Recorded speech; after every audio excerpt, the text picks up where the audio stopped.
in companies, not always a product team would be tied to pipeline metrics. We had a really important change and shift within the organization that product growth and engineering are all tied to the same pipeline metrics. So everyone had the same goal and we were all working towards the same goals. So we weren't competing and launching conflicting campaigns or initiatives or features. So that was an important shift into like aligning the teams. Here's the goal and we all need to get there versus you're responsible for X and I'm for Y.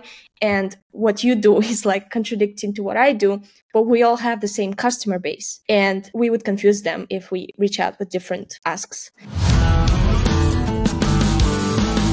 Welcome to Thrivecast. So my name is Gururaj and I have Katya Fuentes with me. Katya, let me know if I'm saying your name right. And we're going to talk about the Amplitude's Plus Plan revolution. And in today's topic, and to all our listeners, here's a quick story till date. Most of you have heard about Amplitude. It's a public company. Very likely you're using the product as a daily driver as well for product analytics. So we'll not discuss much about what is Amplitude. Instead, we'll focus more on the transformation to a PLG company. The backstory goes something like this. On October 17th of 2023, Amplitude's famously young and dynamic CEO, Spencer Skates, he announced the Plus Plan. And this podcast is primarily about the launch of the Plus Plan, the transformation that happened within, and the path forward. To give a little bit of context, Amplitude has been powering a lot of PLG companies, but itself was not a PLG-enabled company. They had a starter plan, a free low-tier plan, if I would say. The conversion rates were much lower. And we saw that from Kyle and Francisca's recent blog post on the Growth Unhinged, that the conversion rates were much, much lower. Their growth and enterprise plans were doing really well, ACVs upwards of about 30K or so, and there were many internal problems. Sales-led was the dominant acquisition channel, in some ways subterfuging the self-serve. The pendulum had completely swung over to the sales-led side. Amplitude was seen as expensive and priced intransparent. There was also a lot of angst amongst the sales team, in some ways, whether self-serve will cannibalize their quota and so on and so forth. In today's podcast, we're going to dig a little more into what's really going on and maybe get some inside scoop. With that said, we have Katya. And Katya, welcome to Thrivecast. How are you? Thanks. I'm great. Hey, Guru. Thanks for having me. Excited to be here. Great intro, by the way. I feel like I have nothing to add.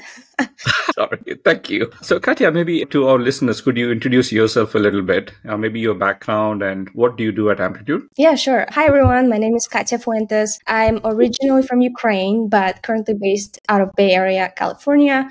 I've been driving product-led growth for the past 6 years, more recently at companies like Rippling and Amplitude. Currently, I am at Amplitude, and my role is monetization, product-led growth. And most specifically, I'm responsible for both self-serve conversions out of the newly launched Plus Plan and the product-led sales pipeline. Super. And to the listeners, there's a backstory between Katya and I. We were having a conversation earlier, and she challenged me to prepare a little more for this particular podcast. So I'm doing some more due diligence than I'm usually doing. So thank you, Katya, for that. Of course. So Katya, maybe tell us a little bit about the backstory with the launch of the Plus Plan. I know the blog post is very apparent that Amplitude had a self-serve plan. I think it was called as a starter plan. The acquisition rate was high, but the conversion rate was very low. And the marketing teams and the sales team at Amplitude were really not even pushing for that particular plan. It was hidden really well within the pricing pages. And all of the acquisition channels, all of the activation channels were pretty much sales-led. So how did this transformation come into being? Maybe tell us a little bit of the inter-channels on what happened on that. You went product-led earlier and then not. And then you had self-serve and then not. And then after some time, you're back again to the self-serve and the PLG path. Tell us a little bit of the inter-story of how did that come to being? Yeah, sure. As you mentioned, there has been a lot of back and forth during the last 10 years. Amplitude was founded in 2012. It's a pretty experienced public company. So there has been quite a few back and forth. It started off as pure PLG company more than 10 years ago. Then they moved to sales-led growth, product-assisted motion, going after large enterprise deals, but luckily kept their freemium plan up and running in the background. It worked really well for mid-market and enterprise segments. However, it was very expensive for startups and SMBs. It was going from $0 to 20 to 40K. Sounds a little bit ambitious. So it was not working for some of the startups and SMBs. And it also added a huge amount of friction on top of funnel because the plans that we had, growth and our enterprise, were not self-serve. So if you're on a free plan and you want more, you need more usage or outcomes or features, you need to speak to a salespeople. And we know that startups don't really like talking to salespeople as much. They just want to put their credit card and purchase the plan right now, this second. So that was a huge gap in the market that we had. And in early 2022, growth and product teams started paying more and more attention to our freemium plan that was up and running in the background, trying to improve the activation rate, trying to pay attention on what should be included in that plan and how to move users up the PLG escalator. And they started to pay more attention to that plan and gained even more conviction that self-serve plan is the path forward. Fast forward to now, we have now both product and sales-led motions that work really well together, which is really exciting and really rare to do successfully. So that's the backstory on why and what. Maybe for our listeners who might not be very familiar with these terms, could you share a little bit about what were these pricing plans? I know you mentioned growth and enterprise plans. You also used a term called as PLG escalator. Could you describe a little more of what these are? Yeah, sure. There's 3 plans at Amplitude. Starter, which is the free plan.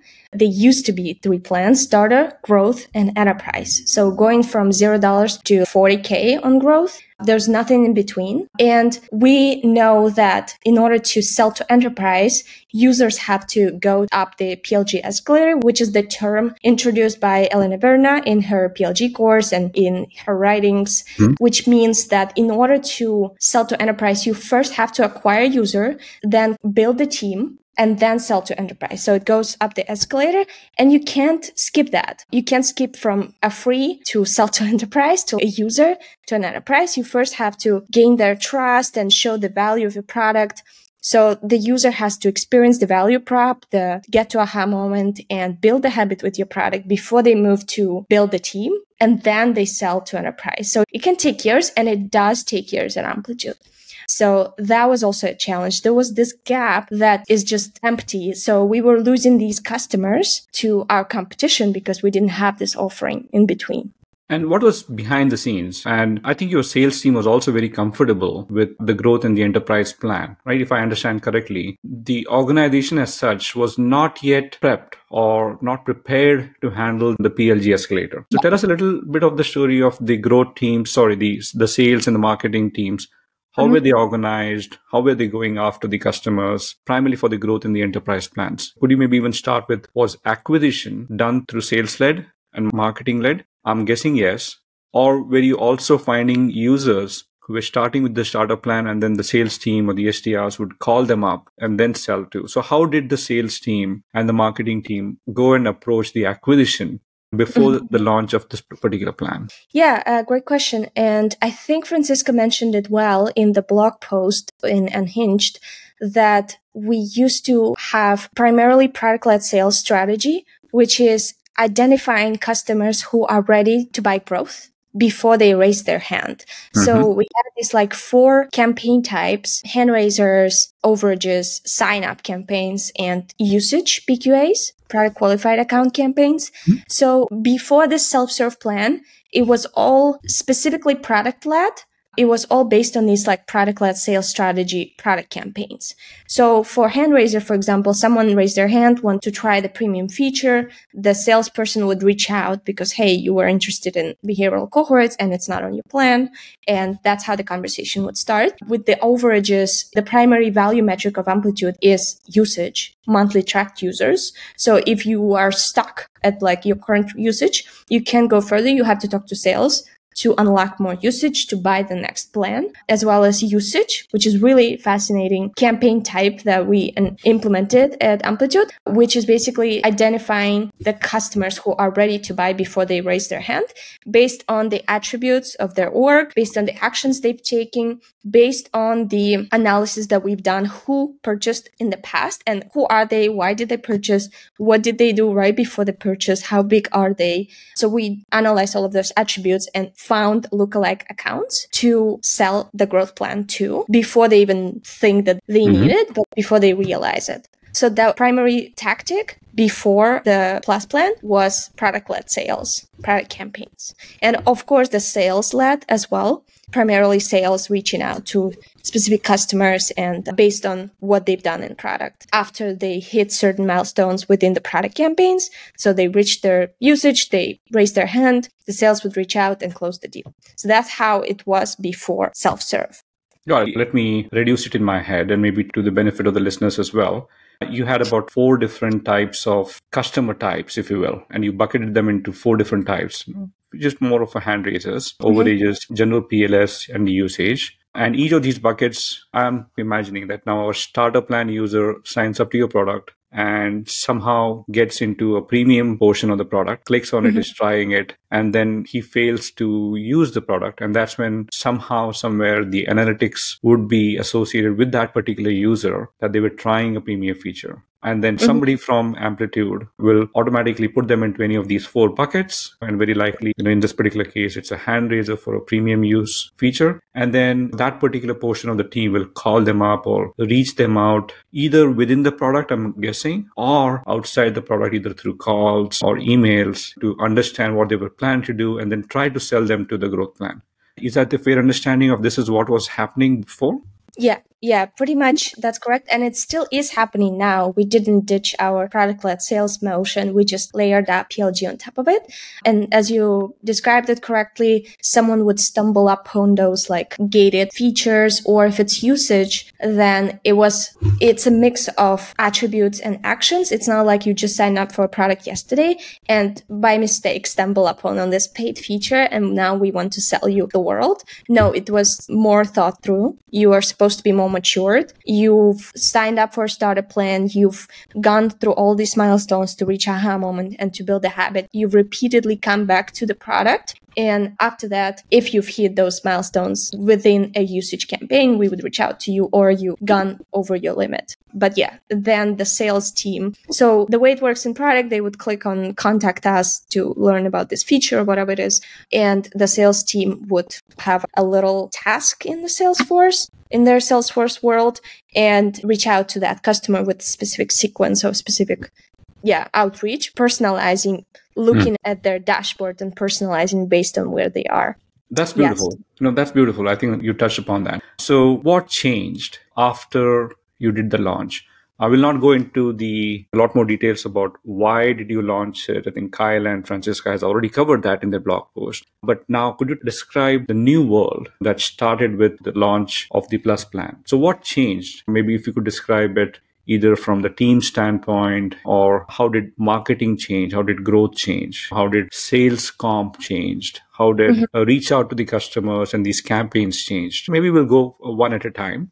It's a lot of questions there, but let's start with this. How did the new plan influence the team structure, the organization structure? Yeah, that's a really good question. Right around the launch and a little bit before that in 2023, we had a huge change that in companies, not always a product team would be tied to pipeline metrics. We had a really important change and shift within the organization that product growth and engineering are all tied to the same metric, to the same pipeline metric. So everyone had the same goal and we were all working towards the same goals. So we weren't competing and launching conflicting campaigns or initiatives or features. So that was an important shift into aligning the teams. Here's the goal, and we all need to get there versus you're responsible for X and I'm for Y. And what you do is like contradicting to what I do, but we all have the same customer base. And we would confuse them if we reach out with different asks. So that was an important shift that happened. So the way the growth team was structured and still structured today, there weren't too many changes to how the structure is. So we have the same, like one big growth team and 3 pods under the growth team: acquisition, retention, and monetization. So both PLG and SLG live under that monetization pod, under the same manager, under the same leadership team. So that didn't change. So how did sales react and how did we align sales and growth teams with this new self-serve plan? I can talk a little bit about that. So at first, sales teams were resistant to the idea of launching a self-serve plan, rightfully so. You could imagine that they might think we're taking their bread, taking their cannibalizing growth pipeline, enterprise pipeline by launching this really cheap, much cheaper plan that people can take advantage of, right? So they were resistant to this idea and worried that we would take their bread from them. But that wasn't the case. And even when we launched growth monetization campaigns, we would have to be really careful tiptoeing around the customers that sales would be talking to or already talking to. We have to be really careful not to include them in the outreach. Because imagine the salesperson is talking to a prospect about growth plan, 40K. And then here we are sending them an email about the $49 plan. So that was a little bit of a fine line in the beginning. Then team leaders realized that there were concerns and, rumors around, will we be displaced and will we have a cannibalized pipeline? And the leadership started with a strong enablement for the sales teams, paving very clear swim lanes for each. Here's who we should sell plus plan to, and here's who we should sell growth plan to. So very clear kind of personas. This is a good fit for growth plan. This is a good fit for plus plan based on specific orgs, attributes, actions, and usage. So that alleviated some of that stress and concerns from the sales side on what's going to happen once it's live. And in terms of comp structure, you asked, it changed also after, right a little bit before the self-serve plus plan launched on October 17th, 2023. Sales teams started getting rewarded for guiding people towards the self-serve plan versus before they weren't. And even though they were rewarded, but it wouldn't count towards their quota, but it was still not a waste of time. They were rewarded. So they were also incentivized to talk to them. Because sometimes what would happen is a person doesn't know, do they want plus plan or growth plan? What's a better fit? And they don't know. So they have to get on a call with the salesperson. And sometimes the end result is the plus plan. But if they weren't incentivized, a salesperson would feel like it was a waste of time, right? So they had to change the comp structure to incentivize and to shift things around. That's very interesting. And I'm also doing my research around the pod structure where the growth teams have PLG and SLG working together. The incentives to sell a self-serve plan by sales team is pretty new to me. And I was always under the assumption that the self-serve team, which is let's say the PLG team, will focus on selling the self-serve plan, incentivizing the end users to discover the value within the product, have right marketing channels. But the sales team would not touch them at all. So this is new information to me, that the sales team will also have a conversation with the customer and then help them make a decision between these plans, right? And I think that's probably the right way, where you have both of them leading into the same org structure. Both of them are reporting to the same teams, right? Maybe the same head of growth, and the incentives are aligned this particular way. Let me ask maybe a few questions around this. And just to add, honestly, it's not the best way, it's the only way. Because you will get a lot of resentment and hostility in terms of, oh, this is my customer and this is not my customer. In change, it's all of our customers. So it's the only way when you layer PLG on top of the existing SLG, I would say. Yeah, maybe let me reverse this question slightly, right? If, and again, this is more of a hypothetical, very theoretical question there.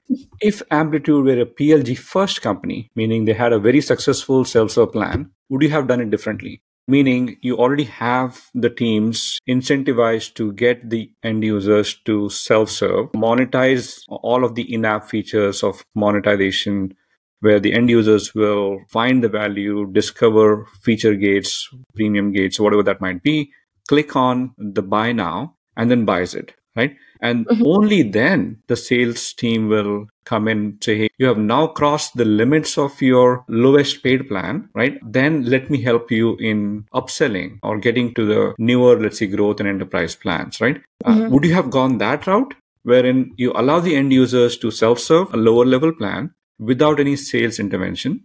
But because Amplitude is and was a very sales-led culture, and the conversations were already happening with the sales team, maybe that's why the sales team is intervening and getting incentivized to sell both the self-serve plans as well as the growth in the enterprise plan. Am I right in saying that if you had a different DNA in the beginning, you would not have incentivized them. You would have only focused on go after net dollar retention, upselling existing customers only, and not necessarily adding more to the pipeline because the pipeline is already generated by the self. So would you have thought, what do you think about these things? That feels easy and perfect.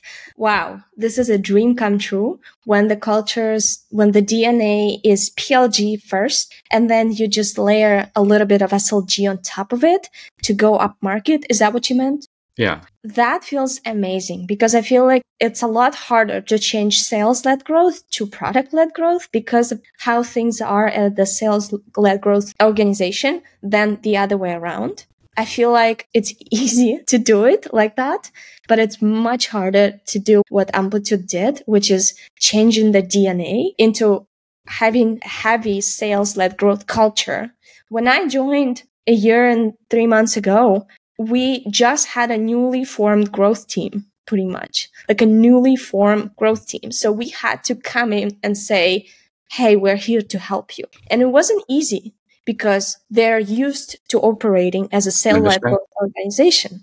They're used to not sharing. And here we are. We had to prove that we are here to help you. We're not trying to compete with you. So that is really hard. But I feel like what you're describing, where users move up the market and then once they matured with the product and reached the highest of the self-serve, low, still paid plan, but self-serve, and now they're ready to move to enterprise, let's say, that's when the sales would reach out and convert them. That's like the perfect case scenario.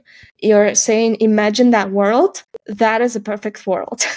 Yeah. I could imagine that. Yeah, and maybe, but that's why Amplitude is a marquee logo with this transformation, right? There's not many companies who have successfully transformed from a sales-led company culture to a hybrid growth company culture. And kudos to Amplitude for that. So let me maybe summarize maybe a few things for the listeners who are probably in this boat where you have an enterprise sales team and you don't have much of a self.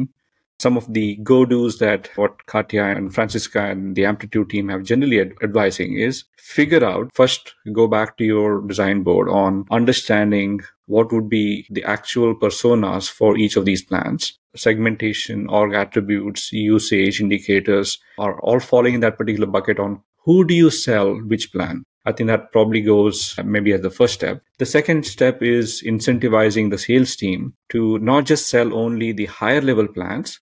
And of course, that's where probably the rub is, right? If a sales team is only focusing on $20,000 or $30,000 plus pricing plan offers, what's the need for them to go lower level? Because they have to spend more time and they have to still meet the quota, which means that they have to sell a lot more of the self-serve plans, which is probably why they're pushing back on selling a lower level self-serve plan as well. So that's something that maybe the organization's leadership team will have to go figure out how to incentivize the sales and the marketing team to go after each of these segments. I think that's probably a good start. So let me jump into the Plus Plan launch campaign itself. I know, Katya, you've been focusing more on the campaign side, on the conversion side, and figuring out what's working, what's not working, running a lot more experiments and this particular campaign. So could you maybe start with what was the conversion rate before the self-serve plan, before October 17th, right? And I know that when you launched, you didn't have a great uptake for at least a month or so. But as the marketing settled, as the launch settled, you started seeing an uptake. So could you describe what happened during this particular launch and how did your conversion start affecting? And what's the market perception of this particular plan now? Yeah, great questions. So in terms of the conversion rate, I think Francisca mentioned it. It used to be below 1%, but with the launch of this Plus plan, we got to almost 3%, which is a little bit shorter than the market standard of 4 to 5%. So that's pretty impressive. I think before we get to the campaign, it's important to touch on how this Plus plan came about, and then I can go into the launch of how the launch. I've been at Amplitude not from the beginning. It's only been a year and 3 months, so I don't know since the beginning of how it was ideated and how they got buy-in from leadership. I only know some rumors, and I've been there through the public launch and the beta launch. So from what I heard, it's been in the work for 2 years prior to the public launch. Imagine 2 years of advocating for this Plus plan to launch. It seems like on the market it came out of nowhere, but internally it has been a battle of 2 years. And in 2022, prior to the launch, we started paying attention to the premium plan, trying to improve the activation rate and conversions and thinking of what's going to be included in it. And after we paid attention to that, we started gaining more and more conviction that the self-serve route is the path forward. So then from 2022 to 2023, there was a lot of talk between the leadership to get the buy-in and a lot of work to implement, to build this plan, because it's not easy from product perspective, engineering perspective. And then we launched a beta version in January 2023. So that's when I was there already. And it was beta to existing customers. So it wasn't launched publicly. Nobody knew about it, except if you're a customer and you happen to be on the pricing page, you can go and buy it. So it's, oh, surprise, there's actually this plan. So that was a beta launch. And we saw some early success with it and gained even more conviction that this is the path. And then we wanted to GA in April 2023 with it. But then we rolled back the last moment and didn't GA because we felt like it was missing some of the deep analysis on how would it impact our current pipeline and whether it's going to cannibalize growth and enterprise pipeline too much. So we rolled back last minute. We didn't launch in April. And then finally, 2 years later, we launched the Plus plan in October 2023. So that's the story of how it came about. I also know that Elena Verna, who was there at the time a year ago, was a big advocate for this plan and for self-serve and for PLG. Big credit to her helping to advocate to leadership for this huge milestone to happen. And we finally did it. So now, how did we launch? Yeah, by the way, sorry to interrupt there. I think kudos to Elena Verna and many of your initial teams who probably pitched day and night to the leadership team on why should you do it, right? Sometimes I wonder, you shouldn't have let Elena Verna go and she continue. Has to have more people. She has to have more people. That's right. That's right. There's so many companies that need her. Now, that's right. Sorry, I interrupted you. Please go on. No worries. In terms of the Plus launch, how did we bring this to market? I am from the growth monetization team, so it's going to be a very biased answer. It was a very cross-functional launch. So many teams were involved: content, brand, product, marketing operations. All the teams were involved pretty much. But I'll speak to what we did from the growth marketing monetization perspective, because that's where I had part of. So on the growth marketing monetization side, on October 17th, we launched a campaign that was land for prospects, someone who we lost. Let's say it was churned or dormant users who came and then left and then never came back. So retargeting them with this new value prop, with this new plan, to see if they're now interested to join us. And also an expand campaign to let our current customers know about this plan, and specifically to active users who are ready to move up. Not just you joined yesterday and you didn't try Amplitude, spamming all the user base, but specifically to those who are ready for this plan to move up the PLG escalator. So the messaging itself was about the launch, this big launch of the plan, as well as featuring the biggest upsell drivers of the Plus plan. Why do we think people would upgrade? As well as inviting people to a live demo. So every time we launch something, we've been doing this practice of creating a regional live demo where people would join and see this new plan or feature in action. And that has been working really well for us. So specifically, we launched, as part of this campaign, an email sequence. We launched a bunch of in-product nudges, such as big model on the homepage. That's impossible to miss. So it's like this big model with a hype video.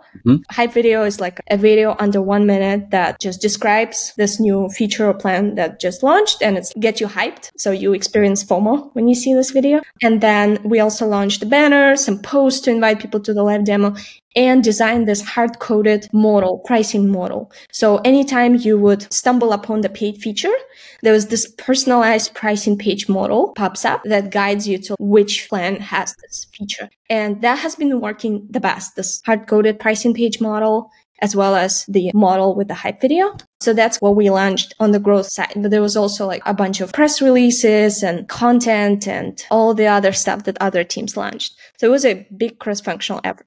All the teams were involved. So yeah, maybe let me jump in. I'm sorry for people who are watching this particular podcast on YouTube or something, and you might see my head down. I'm just taking copious notes of what Katya is saying. This is a playbook, right? This is a playbook of sorts. Let me understand this one by one. So when you said live demo, I'm guessing it's probably like a webinar on a regular basis, wherein you're inviting from various regions all the customers, allowing them to register, and then where you're showing them, you're interacting with them, you're demoing the product. That's where you start getting some of these leads, people who have joined in. Is that what it is when you say Yeah, live demo? exactly, except it was just one time. So It's there's just one a time. live demo happening on whatever date you come to see it in action. There's also recording, but it's one time where like demoing and announcing this new plan. We do have different like ongoing webinars, like to help you, let's say, connect your data. But this one is just a one-time announcement, live demo. And as you mentioned, it works well for generating specific leads who are interested in the Plus plan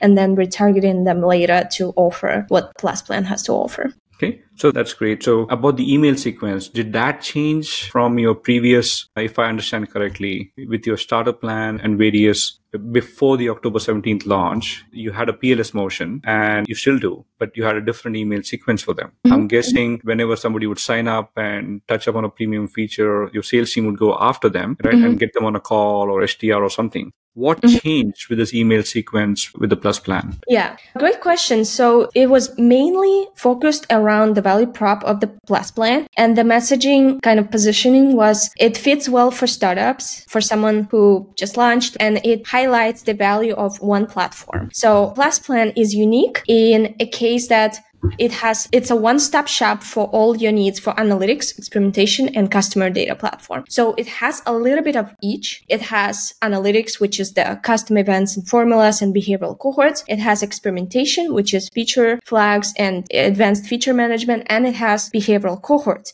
So you don't have to buy 3 different products anymore. You don't have to go to Launch Darkly to buy Experiment anymore or whatever you were doing before. It's all, you have a taste of each.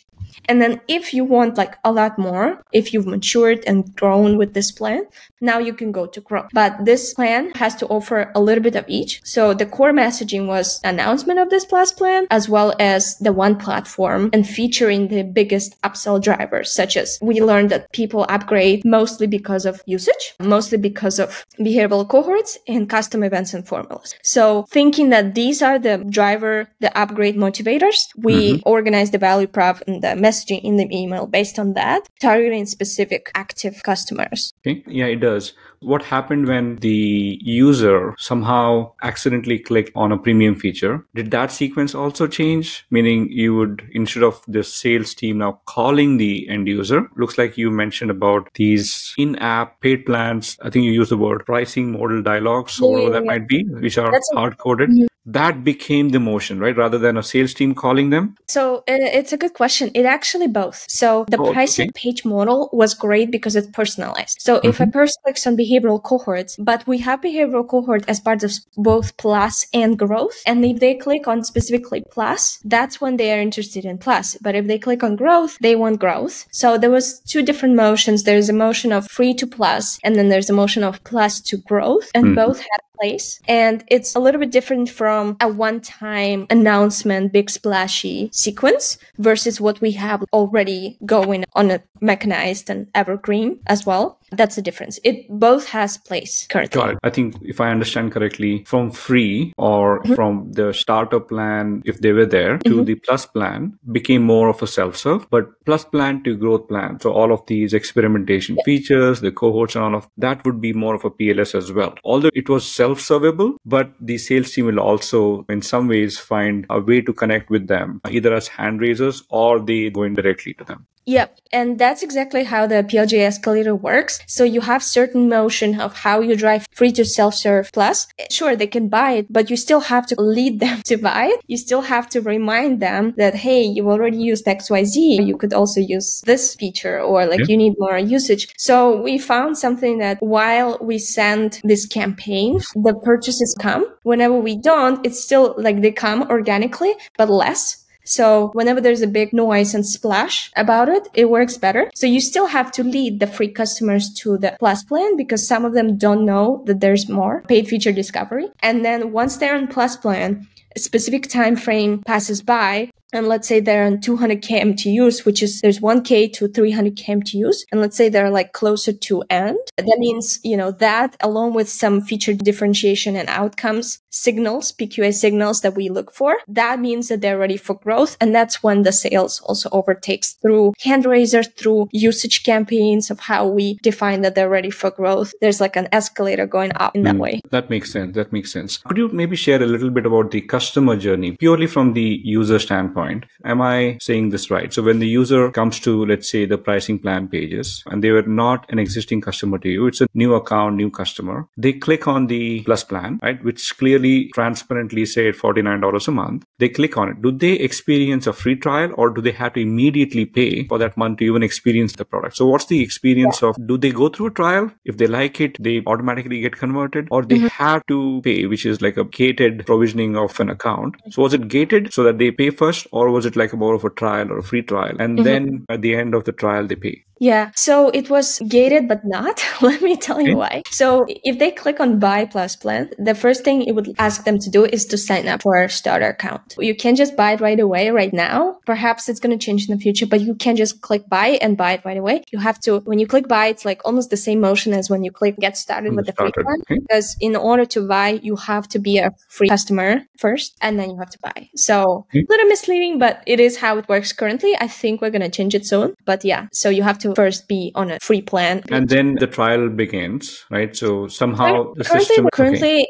you either buy it or you don't. Okay. So you start with the starter plan and at the click of the experience, and then immediately the same day you buy it, or do they have to wait for it? You meant the trial started, meaning the freemium. Yes, the freemium started, which is free forever, pretty much, as long as you are comfortable with what you have. And then at any point, you can go into a pricing page and upgrade again to the Plus plan. But yeah, you have this freemium version of a plan for free forever, as long as this is enough for your features and usage. You can, and some of our customers are there. I think the average is 1 year before they upgrade to growth. Yeah, I can imagine. It will change with the Plus, and it has already changed. I'm pretty sure, I just don't know the numbers. But freemium plan, the downsides is that people sit there for a little while before they pay. But yes, the trial starts and then they can go and buy the Plus plan, which is the next level. I think that's understandable. Tell me about the day of the launch. So when it launched on October 7th, you had the newly minted pricing pages and all of that. Everything was ready to go. Yep. Did you find the users clicking on and starting with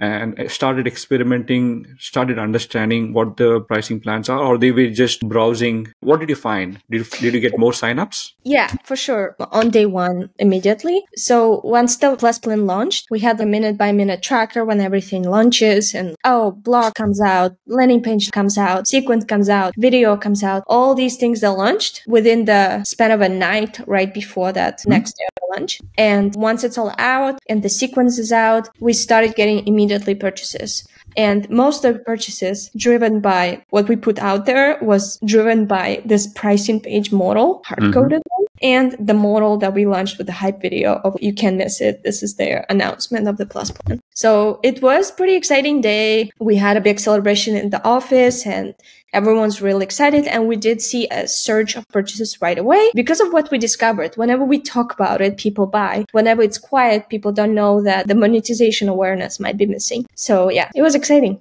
I can imagine that celebration maybe the next day or so. Hey, we got 100 customers all paying us $49 a month. We have a channel where we see every purchase and it's, yay, next one, another one. And right away, I look at my dashboards, my Amplitude dashboard to see where did it come from? Did it email? Is it the model? Is it the hard coding banner? It's exciting to see which effort is actually working. It's like a game. Yeah, I can't imagine how all of this could have been handled without a very close knit collaboration between the engineering teams. So there are a couple of the points I'm trying to draw from this. Hype video, email sequences, live demos, much of that can be on the marketing side, right? But provisioning of the accounts, figuring out, hey, these are the features, if they click on it, automatically show the modal pop-ups, the pricing plan pop-ups, having feature gates enabled, do in-app purchases. Very likely you might have Stripe or Paddle or some some other integrations there. By the way, was it Stripe or was it? Yeah, Stripe. Stripe, okay. And then you have all these in-product sequences. You do this thing here and then slowly, okay, you are nudged to go buy a higher level plan. You do something else, it goes into the higher level plan. So this must have been an awesome collaboration of, I can't imagine getting into a conference room with all of the engineers and the product managers and the growth and marketing team together saying that these are the sequences, and this very likely it might have taken more than a couple of months for the team to actually put this in place, get that tested. And so kudos to you and the team for that. Maybe a couple more questions. Sorry, you're saying something. On the engineering side, I am pretty biased on the growth side, but engineering has done huge amount of work to get it up and running. Imagine how much work went into it. And just want to do kudos to an engineering manager name is Kelson. I feel like the whole Plus launch went on his shoulder single-handedly. Of course, there's a bunch of other engineers and engineering teams that went into play. But since Kelson is a growth engineer, we worked closely with him and he's just amazing and really grateful for his just attention to detail and always on attitude, which is maybe not really healthy, but he was just responsive at all times of the day and really trying to get this out of the door. So huge kudos to Kelson. Kudos to Kelson. Kelson, if you're listening or you listen to this particular podcast a little later or so, and if you're interested, I would love to host you to get more of the spicier, juicier details about the growth engineering and the platform side of the things that you and your team had to put together. Again, thank you so much for your time, Katya. It was a very insightful podcast. To the listeners, if you have any guests, any topics that you would want to, or any use cases that you want to highlight specifically in the PLG or growth areas, this podcast is for you. Would love to partner with you to bring together a podcast or a blog together as well. And Kelson would love to partner with you as well. So maybe Katya, if you can help us get connected as well. Again, thank you so much for your time. Happy growing, happy thriving. Happy growing. Thanks, Guru. I really enjoyed our chat. Thank you so much.